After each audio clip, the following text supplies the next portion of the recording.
time you walk into the room, got me feeling crazy, shot my heart boom boom. Any other boy would stare, but me I look away, cause you're making me scared. Trying not to breathe, 1, 2, 3.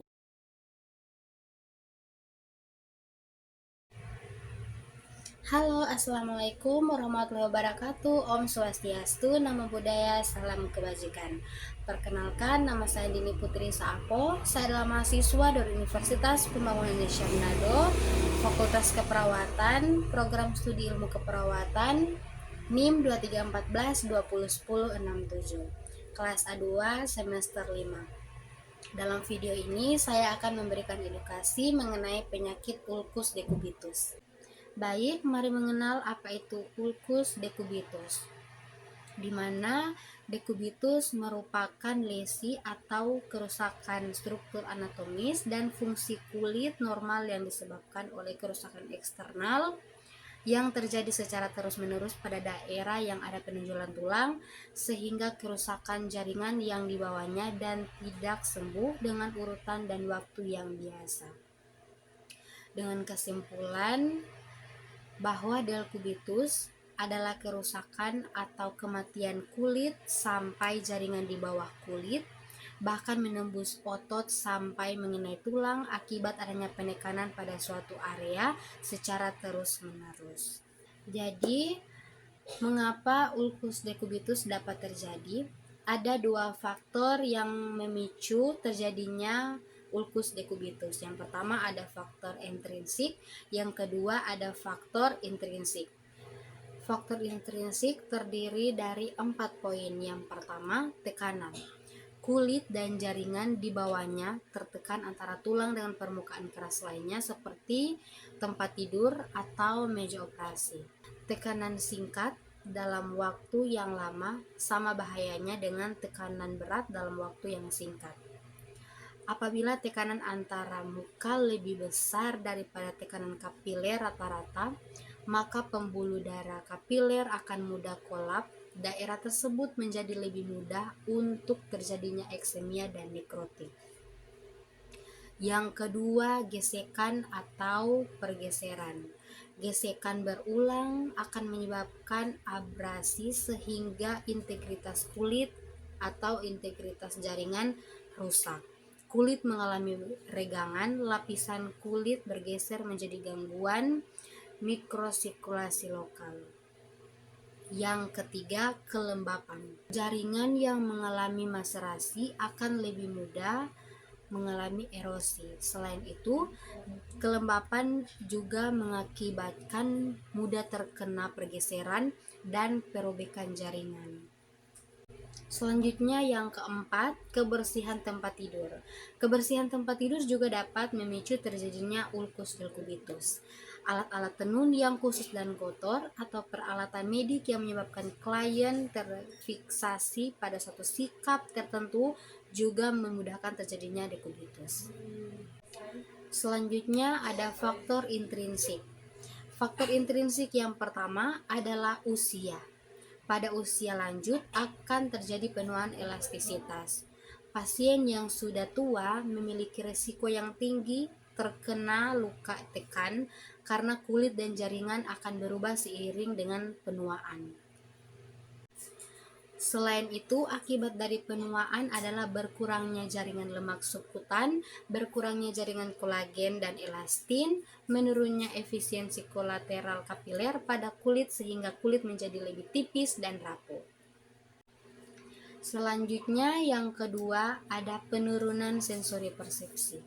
Pasien dengan penurunan persepsi sensori akan mengalami penurunan untuk merasakan sensasi nyeri akibat tekanan di atas tulang yang menonjol. Bila ini terjadi dalam durasi yang lama, pasien akan lebih mudah terkena luka tekan karena nyeri merupakan suatu tanda yang secara normal mendorong seseorang untuk bergerak. Selanjutnya ada penurunan kesadaran. Penurunan kesadaran juga dapat memicu terjadinya ulkus decubitus. Penurunan kesadaran, gangguan neurologis, trauma analgetik, dan narkotik. Selanjutnya ada malnutrisi.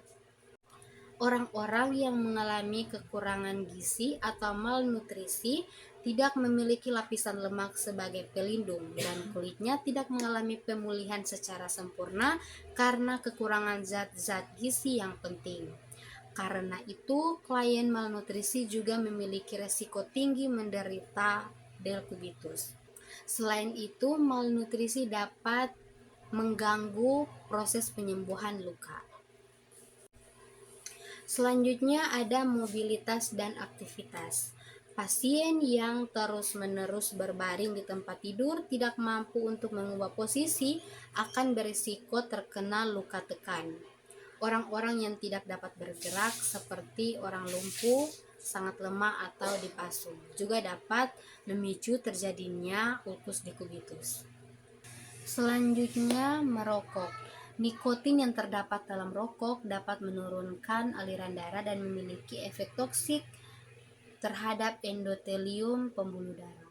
Selanjutnya, temperatur kulit. Peningkatan temperatur merupakan faktor yang signifikan dengan resiko terjadinya luka tekan. Selanjutnya, kemampuan sistem kardiovaskuler menurun sehingga perfusi kulit menurun. Selanjutnya ada anemia. Selanjutnya, hipoalbuminemia, berisiko tinggi terkena dekubitus dan memperlambat penyembuhannya. Penyakit-penyakit yang merusak pembuluh darah yang mempermudah terkena dekubitus dan memperburuk dekubitus. Selanjutnya ada tanda dan gejala ulkus dekubitus. Tanda dan gejala ulkus dekubitus ada 4 tahap atau 4 stadium. Stadium yang pertama adalah tahap awal di mana kulit masih utuh, hanya tampak kemerahan atau keunguan atau kebiru-biruan. Area kulit tidak memutih saat ditekan, berbeda dengan kulit normal. Terasa hangat, keras, kenyal, nyeri atau gatal. Stadium yang kedua, luka tertutup dangkal, di mana kerusakan pada epidermis dan dermis atau lapisan kulit. Tampak luka terbuka seperti kawah dangkal atau lepuh, berisi cairan bening atau kekuningan, nyeri, bengkak, dan kemerahan. Stadium yang ketiga adalah luka dalam, di mana luka menembus kulit sampai lapisan lemak subkutan, membentuk lubang atau kawah yang dalam hingga jaringan lemak. Bisa disertai tanda infeksi, kemerahan, nanah, bau, hangat, atau kulit kehitaman yang bertanda jaringan telah mati. Stadium yang terakhir, stadium 4, luka yang sangat dalam, di mana luka sangat parah mencapai otot, tendon, atau tulang. Dasar luka kotor, keruh, dengan jaringan mati dan bisa terlihat struktur tulang. Terasa sangat nyeri, berbau, dan mengeluarkan nanah. Komplikasi ulkus dekubitus. Komplikasi ulkus dekubitus yang pertama adalah infeksi. Sering bersifat multibakteri, baik yang aerobik maupun anaerobik. Yang kedua, keterlibatan jaringan, tulang, dan sendi. Yang ketiga, septisemia. Yang keempat, anemia. Yang kelima, hipoalbuminemia. Yang keenam, hipobilirubiin. Selanjutnya, kematian.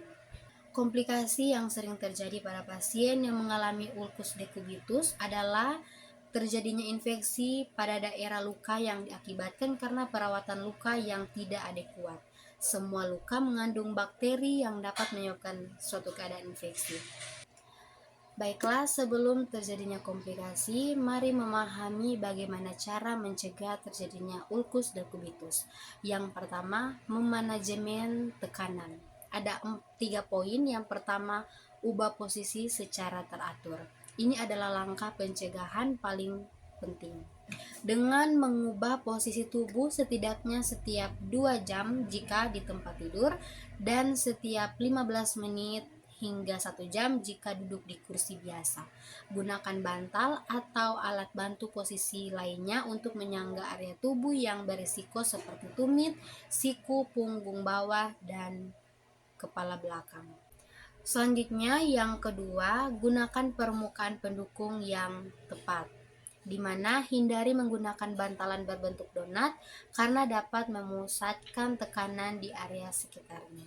Selanjutnya yang ketiga, hindari tekanan langsung pada tonjolan tulang.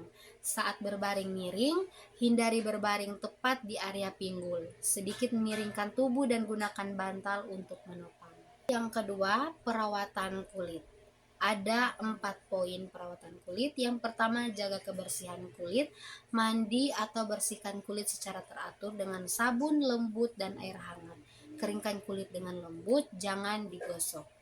Yang kedua, jaga kulit tetap kering. Kelembapan akibat keringat, urin, atau feses dapat merusak kulit dan meningkatkan risiko luka. Pastikan spray atau pakaian tetap kering. Gunakan produk pelindung kulit seperti krim penghalang kelembapan jika diperlukan.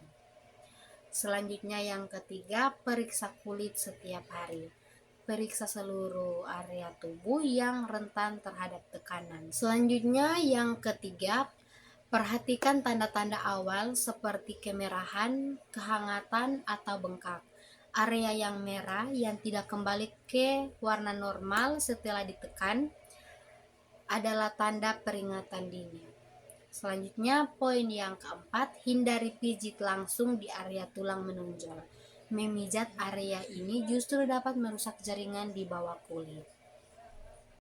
Selanjutnya, yang ketiga, nutrisi dan hidrasi. Konsumsi makanan sehat seperti asupan protein, vitamin, terutama vitamin C dan vitamin E, dan mineral, terutama seng, yang cukup sangat penting untuk menjaga kesehatan kulit dan proses penyembuhan jaringan. Selanjutnya, minum air yang cukup. Hidrasi yang sangat baik dapat membantu menjaga keelastisitan kulit dan fungsi tubuh secara keseluruhan. Dan yang keempat adalah aktivitas fisik. Bergerak sebisa mungkin. Jika kondisi memungkinkan, lakukan gerakan ringan atau latihan rentang gerak untuk meningkatkan sirkulasi darah. Baiklah, demikianlah edukasi yang dapat saya sampaikan. Lebih dari kurang saya mohon maaf. Dengan akhir kata, wassalamualaikum warahmatullahi wabarakatuh dan shalom. Semoga video ini dapat bermanfaat bagi kita semua.